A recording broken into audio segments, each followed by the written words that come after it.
Hey there, friends. I'm Lori Palau. If we haven't met, I run a company called Simply Be Organized and host a podcast called This Organized Life, where I help people to live simply and work smarter. And about 8 years ago, I started coaching and mentoring other professional organizers on how to start and grow profitable professional organizing businesses. Because what I love to do is support, nurture, and encourage other women on their entrepreneurial journey. And just quick side story, I started my business as a very part-time thing. I was a flexible way for me to make some extra income.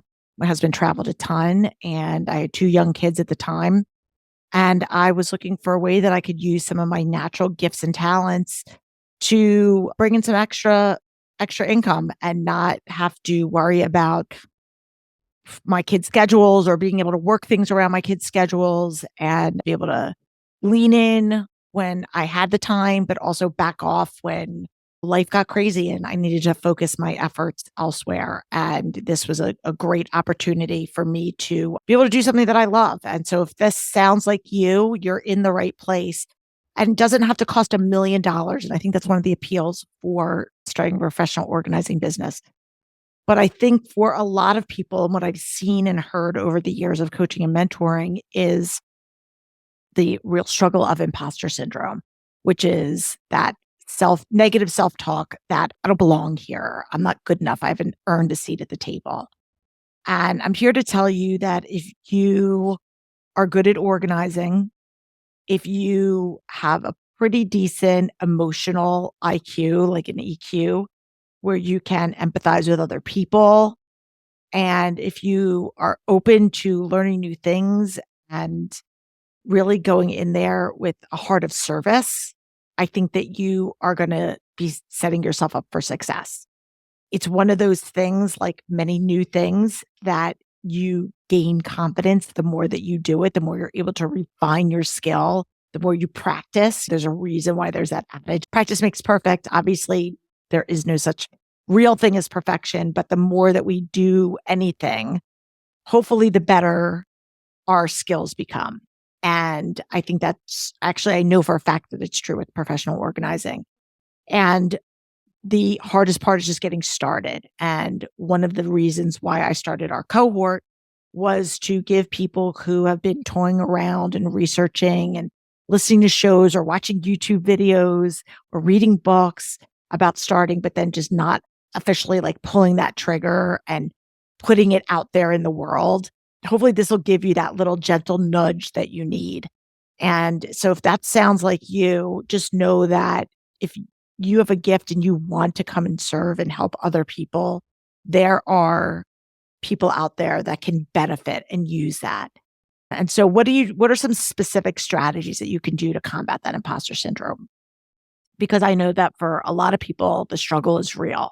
The first thing is, I would say, tell somebody, get an accountability partner, whether that's a friend, whether that's a business mentor, whether it's your spouse. I don't normally advocate using your spouse as your accountability partner, but for some people that works. But just put that thought out there in the world, in the universe, out loud, right? Get it out of your head and say it out loud. Like, I am starting a professional organizing business. Because once you tell people, once you put it out there, it's hard to put that genie back in the bottle, which is scary, but we're never going to grow until we take that first step. So the first step is just telling somebody and saying that I am starting a professional organizing business, just putting it out there. And then the second thing is surrounding yourself in situations where you can start to begin to attract the right clients.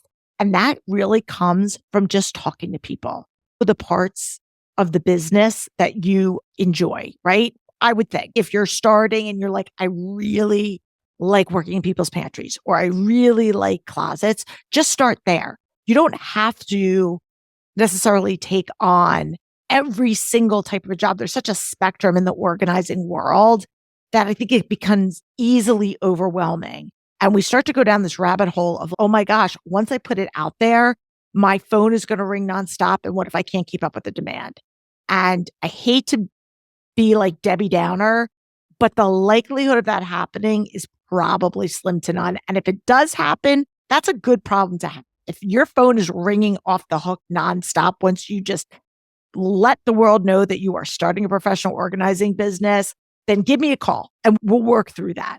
But I think the first step for people is just letting people know this is what I do. If you know of anybody that could really benefit from having a better system in their kitchen or organizing their kids' playroom or fill in the blank, their home office, whatever that looks like, just start there. Pick one spot or a couple spots that you feel confident in your ability to do, right? That I want to do this because I've done it in my own home, or maybe I've done it for friends and family, and they've been happy with that. Just start with those spaces. You don't have to be the expert in every single spot. Just pick the one or two areas that you've got some specific credibility in, that you've got some experience in, and just start there. That's it. That's all you have to do.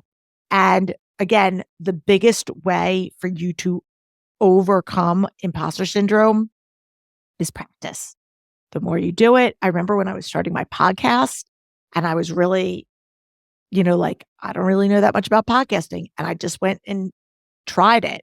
And it took me a long time. Or when I started speaking and I was really nervous the first time someone paid me to speak, and I was like, oh my gosh, they're paying me to speak. I don't really know what I'm doing. I'm not an expert in this area. And I started comparing myself to all these people. You have to just stop doing that and just say, no, I'm here. This is what I know what I'm talking about. And if I can help somebody and they're willing to pay me for it, I just have to trust that is going to be good enough, and just shut down that negative talk. So that's it. Just start there, start small. If you're looking for that extra encouragement, please connect up with us. We've got so many different resources for professional organizers, whether you're just starting out, you've been doing this a couple of years, maybe you're looking to grow and scale, but wherever you are in your journey, we are here to help you. So just go to our website, simply the letter B like boy, organize.com, and you can see all of our offerings right there. And we'll be back with another video. So make sure, if you aren't already, hit subscribe wherever you are watching.